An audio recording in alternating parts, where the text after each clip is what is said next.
I'm going to talk about something I talked about before, but I haven't talked about it for a while. And it's interdependence and not having any redundant systems in place. Now, what interdependence is? Well, I'll read the definition. It says interdependence. Interdependence is a mutual reliance between two or more groups. This concept differs from the reliance on dependent relationships, where some members are dependent on some and some are not. There can be varying degrees of interdependence. Now, they're talking about interdependence as in a relationship. Now, here we're going to talk about the definition of interdependence as a quality or condition of being interdependent or mutually reliant on each other. Globalizations of economies lead to ever-increasing interdependence on countries. This is the interdependence we're concerned with. This is the interdependence between countries and between mechanisms within society. Let me explain.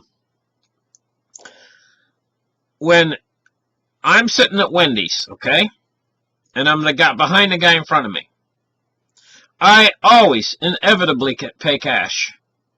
Now, what we're looking at with cash is we're looking at a two-party transaction. When I go up to the guy slides the window open to give me my food and I hand him the cash, that's a two-party transaction. The guy in front of me always inevitably, they hand him the little box thing and he sticks his card in it and pushes a few numbers on it. That simulates a two-party transaction, but in fact it's not. It's a three-party transaction. And it's a very complicated three-party transaction. And when that is done, then you create an interdependence. One system is relying upon another system working. So in this case, instead of a two-party transaction which can go through even if the internet's down, this three-party transaction not only has to have the internet running, but it has to have the power on. It also has to have that particular banking system open. It also has to have that guy have the right amount of money in his account, and his account's not closed. And you see, there's so many what-ifs there. What if the bank is closed? What if the internet's turned off? What if the power's turned off? What if, what if, what if, what if? All of these is kind of like interdependence. This is all interdependence, one system relying upon another. Now, take example, a sports game. You got two guys out there. One guy learns to play golf. He can go to the golf course, right? And he don't need to get anybody with him. He can just go by himself. That's a game that's not interdependent. But now say another kid wants to play baseball. He's got to assemble an entire team, or he's not going to be able to play baseball by himself. That's a game that requires other people on his team. And so it's interdependent on those other people to play. What's happening in our society today is all the way through, from the beginning to the end, we're creating these interdependencies. So one thing relies upon another. It's terribly bad within the banking system. They're all interdependent on derivatives. Derivatives have linked all the banks together. Loans have linked all the banks together. All the banks in the world have all actually become like one mega big bank. And the fact that if any of these too big to fail banks actually go down, they're going to carry them all down simultaneously. And this is an interdependency. One is dependent on the next one. But it doesn't end there. Perhaps the biggest, most interdependent system that we have is the internet. And we've become the most dependent upon it. Now, redundant systems. What a redundant system is if you've got, say a man has oil tanks, and say he's going to supply a refinery that's going to supply a region of the country. Say he's just got those oil tanks that are connected to the refinery, and that's it. If something happens to those oil tanks, well, he can't refine the oil anymore. What a redundant system would be is if he had another refinery and another bunch of oil tanks over here that could operate even if the other set of tanks went down. That would be a redundant system that would be in place that could come online and start to operate so that the refinery could still function. Okay, another redundant system, to give you an example of redundant system, would be your power generator that you have in your house in case there's a storm or a light and the lights go out. and you go out and you start your power generator, that's a redundant electrical system that's in place as a backup. And this is a smart thing for people to do. This is a smart thing for governments to do, is put in redundant systems in case, fall safes like, in case we have a massive, say, internet outage or something like that, that they have redundant systems in place. Cash could act as a redundant system in case for transactions. But what they're doing is, as fast as they can, they're putting in this entire system that's never been tested before, and they're going for it for everything. They're going for broke. They're taking out all the redundant systems. They're going to get rid of cash, and they're only going to have this one system that is completely reliant upon interdependencies. This is not smart. This is setting us up for an enormous fall. Because there's nothing in place, in case we do fall, there's nothing in place to take the place of these systems that they're replacing the old system with. The old system, they used to have cash registers, right? I'll give you this as a for instance. And the cash registers they used to have didn't even run on electricity. They had a handle on them. The guy'd pull the handle down, and they'd go ka-ching, make a ka-ching sound, and the drawer would open up after he pulled the handle down, right? And they kept all the cash in there. They were only good for cash transactions, these cash registers. They didn't have the bar scanning devices on them or anything like that. What they would do in the stores, they'd go around and put price tags on everything. The person would bring the item up, and they would look at it and see what the price tag is, and the person at the register then there would be buttons on there, and they'd push the button corresponding to the price. And it would go ding again. It would push as a manually push the button down. It would go ding, and on the back of the cash register would be a thing pop up, and it would say the price. Then the person would pay them, and then they'd pull the handle down to complete the transaction. The drawer would open up, the cash drawer, and they'd complete the transaction, put the money into the cash register, and then what happens is when they release the handle and the spring comes back, it would actually print that on a little slip. The slip wasn't very big, a little roll of paper in there. Such a simple system, didn't rely upon any electricity or anything. Then later they've converted the cash register systems over to a newer cash registers that actually plug into the wall. This was a few years ago. But they all took cash, even though they plugged into a 110-volt electrical outlet. They all took cash. It's just that the printer inside them ran off of a little electric motor, and the cash register, too, ran off an electric motor so that they didn't have to pull the handle anymore. And the buttons were easier to push on it. And this was the cash registers they had like during the 1980s and 90s. Well, what they've done is they've taken all these old cash registers and out to the dump, and they've smashed them all up for the steel, and they've melted them. Now all they have is these newfangled cash registers that connect to the internet. Right? You getting me? And these newfangled cash registers, what they do is, it makes it very convenient for the store owner. Say a guy's got a chain of stores. They take inventory, and quite literally, when they cash something out through the cash register, it takes it off of the inventory automatically. The cash registers check to the internet. And now, here's the thing. They've got it connected so that the internet is connected to all of the stores in the chain so that they can look through the entire set of stores and they can see the inventory instantaneously in all the stores in the entire chain. They have it all done by computer. And of course, the information is sent over the internet.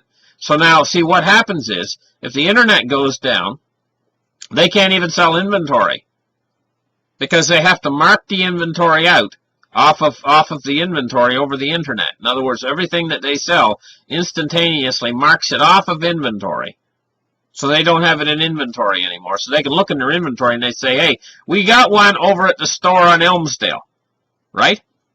And then the girl will say, no, they just sold it. It's gone. It just disappeared off of inventory. Right? So they're all connected. All the stores are connected. So they can't sell products unless the internet's up and running anymore. They can't even sell products. So if the power goes out, they can't even sell you stuff. They can't. Their cash registers all turn off. This is the kind of society, this is the interdependencies that we're creating in society. And we think it's okay. We don't know that it's not okay because it's never went down before. It's never failed. And when it does fail, and everything goes hooey, how do you get everything straightened back around again? How do you get everything back up and running again when this whole thing goes down? If it does go down. If you start to break the links in the chain that hold this whole thing together. And just like a chain, when one link is interdependent on the next link, the chain won't function. If one link breaks, the whole chain's done. If one link breaks. And this is just what they're doing with all these interdependencies, is they're making it like the links in the chain. They're making it more like that every year. I'll take trains, for instance.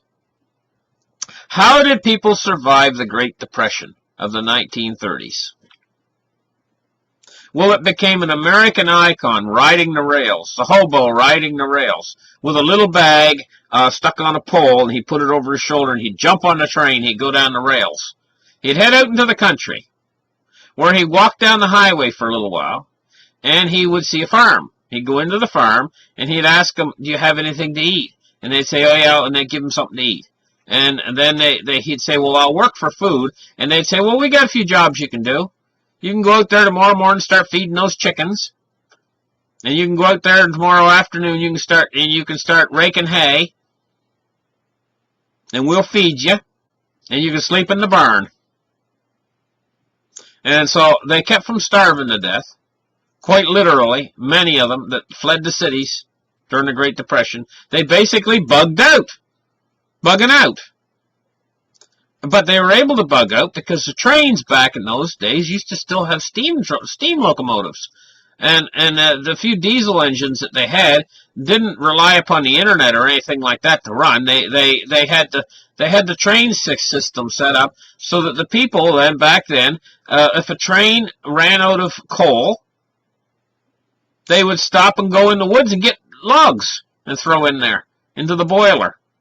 And they could still run on logs. Now what do you got?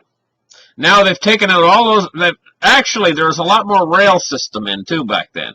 They've taken out all the rails, most of them, and they've left only a core system of rails. And the core system that they have now runs off of diesel. And each and every one of these trains in the core system now is connected up to the internet. Just like everything else.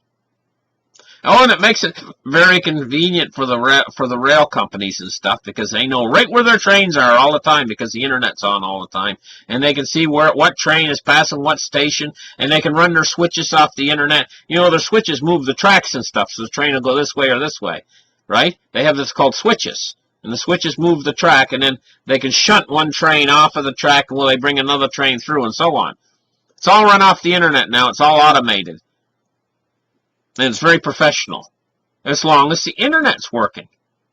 As soon as the internet quits now, they can't run the switches, they can't run the train engines, they can't start the train. Nothing works.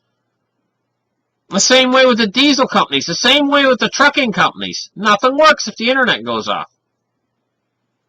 We're all dead in the water. They've taken out all of our redundant systems, too, that could be in place that could save us. And they've put these stupid systems in that are all interdependent. But it gets worse. It gets worse, folks. Because if all of these interdependent systems all shut down simultaneously, and there's nobody out there that can get them all back up and running again because you've broken all the links to the chain, it only gets worse. They've put in all of these thermonuclear reactors everywhere. Quite literally hundreds of them all over the place. They've distributed all of them all over the country, here, there, and everywhere. Now, these reactors have to constantly be maintained. They generally have them on places where there's a water supply to keep them cool. Personnel maintains these reactors. Now, can you imagine if the system shuts down and we get an absolute shutdown in the system because the internet fouls up somehow? Who knows what could start it? A solar flare from the sun. an X-class flare of some sort could come in, or maybe some sort of geomagnetic storm because the Earth's poles are flipping, which is happening right now. Any number of things could cause it to start, and then the internet goes down over a wide area and everything shuts down, and the next thing you know, these workers, they go to work to go to tend the nuclear reactor, these guys that look exactly like Homer Simpson, and they eat donuts and everything just like Homer does, and their job is to go in there and turn one switch on, turn one switch off at a precise time to open up one set of valves to cool the reactor and close another set of valves. That's their job. It's a very mundane job. They're on their way into work that morning, and they hit a traffic jam where it's so bad that everybody's just hopping out of the cars and leaving their cars right there. Because the system is shut down. It's all over. And everybody is going crazy. You can hear car tires screeching off in the distance, people screaming and yelling, gunshots. You even hear explosions from time to time. Because the system has just went SHTF. Right? And it's on. It's on. People are bugging out of the cities. The whole country is in massive chaos. The internet's down. The electricity's down. Everything's down. So the guy's on his way to work to try to cool these reactors, because that's his job. He's going to have to get out of his car and try to walk. Now he's on his way there, and some guy comes screaming out of the ditch, screaming, "Zombie, zombie, zombie!" and shoots him or something. So now your Homer Simpson that's supposed to run the reactor, he's laying there bleeding, you know, and the reactor's melting down. Then it probably may take a few hours or days, however long it takes, because it's not getting cooled properly, because he didn't make it to work, because the whole system shut down, and they don't have any redundant systems in place to protect us from this. They've went wholeheartedly into this. Oh, we got the internet now. Let's put everything on the internet. Oh, we got a dairy farm here. Let's put all the cow titties on the internet. So that our farmer can go over to France and he can pull out his cell phone and say to his girlfriend, "Look, here's my farm and here's how many gallons of milk I've made this morning." Because there's sensors on all the cow's teats. They got a sensor on every cow teat. And the guy goes and he puts the thing on. He goes clunk onto the cow teat, and he goes, it sucks on. It starts to go suck, suck, suck, suck, suck, suck. Right? And they got solenoid valves inside there and everything. And they got sensors on them now that connect it to the internet. So the internet goes down. You're not even going to get any milk. No redundant systems in place.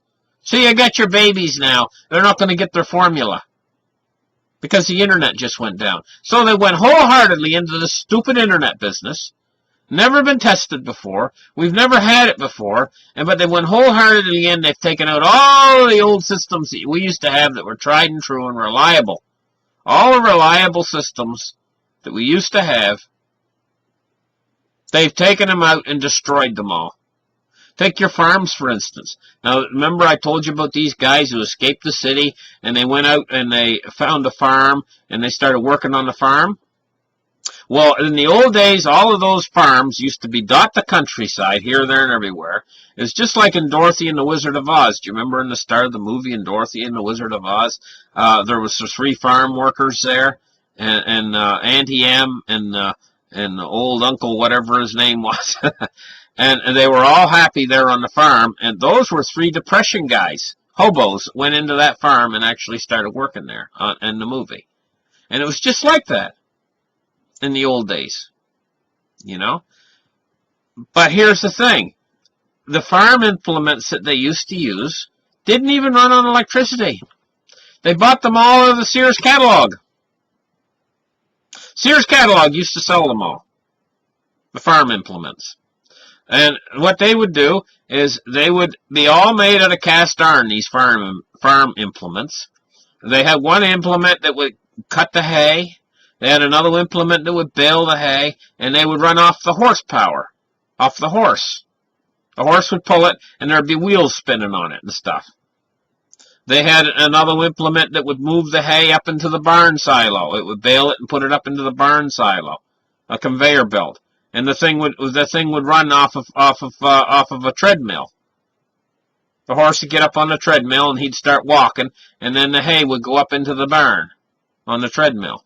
And they had different kinds of implements like that. They all were made out of cast iron. They were all durable. They would last for years and years and years, including this kitchen stove that they would have for heat. Everything. The horses. They had horses. The horses weren't like our vehicles we have today.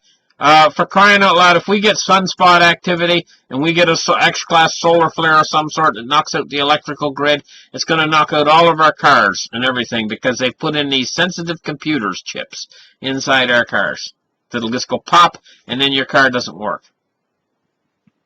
Even going as far back as the 1980s, they used to have a points and condenser inside your car, and it was much more resistant to electrostatic energies from the sun and stuff. Your car was much more resistant than it is now. Now they got these sensitive little microchips inside your car. Everything is being fouled up. They're ruining everything. And they're putting in all these systems in. They say it's for modern convenience. But what it's really doing is it's making our life harder and harder and harder. And I'll tell you a lot of who's accomplishing this work of putting these systems in is these college boys. They go to college and they get this big long college education that they owe about $100,000 for, and then they have to come up with all these stupid newfangled ideas. They don't call it the good old days for nothing, you know? Anyway, I am starting to ramble. I think I've made my point with this conversation about redundant systems and how much danger we're getting in, going into this newfangled way of doing things. And one of the things right now that we can do is we need to preserve cash, because cash is one of the most important things that gives us a system of barter and a system of an economy if everything shuts down. If we go into these electronic, completely wholeheartedly into electronic digital cash and stuff that only runs off the internet, and if the system runs down, how are we going to do any transactions or anything? You can't use a Bitcoin if the power's out. Your Bitcoin is nothing. It doesn't even exist. Well, you'll be going back to pennies or going back to nickels or dimes or whatever you have. Because I'm going to tell you what. If we get a massive power outage or something like that, I'm going to tell you what. You watch how quick. They're not going to be using these cryptocurrencies, I'll tell you that. You watch how quick they go back to what they have. So you might ask yourself, well, what are they going to have? Well, they're going to have a few dollars in their pocket, but not much of that. A few bills. But they're going to have a piggy bank. Most every people's house, they always overloaded with change, and they walk in home. When they get home, they reach into their pocket, pull the change out, and throw it into a jar or a bottle or whatever they have on the kitchen table. And they got it full. They got almost every house has got one of those jars. Those jars will become the only money they have if the power goes out, because they're getting rid of cash. Boy, what a screwball world we're moving into. And you got to think ahead. You got to listen to other people's ideas on things, and you got to start thinking ahead for yourself, because this whole thing, they're setting it up to come down. Right now, the Fed is pulling the trigger on the bond market, and everything's moving fast right now. Suddenly, it wasn't moving. All of this crisis that they were talking about for ages didn't come. And now, all of a sudden, everything's starting to move. And the ramifications are it's all happening so fast, and the ramifications are happening so quick that it's awfully hard to keep up or keep ahead of it. And it's happening right now. It's really starting to happen. It's really starting to accelerate. We're in what I would call the quickening right now. It's coming. I'm trying to stay on top of it for you guys. I'm watching these markets, and I'm trying to spot developing trends. But I hope you enjoyed this talk that I just had. Thank you very much for listening. support my channels. I got 2 channels, the Delta Report. We have cracked 1,000 subscribers on the Delta Report. We're over now. The Delta Report's going along great. I'll tell you what the Delta Report is. It's a 3-part news report, basically, 6 days a week. And then on Sunday is a paranormal story of some sort or another. On Sundays, you know. But it's mostly news. All week long, it's mostly all news. It's top stories in the news with my little spin on them, and you get my opinion of what I think of stuff. You know? Whether you like it or not, you're going to get my opinion of what I think. So listen, thank you guys for listening. We'll catch you later in the next show. Bye.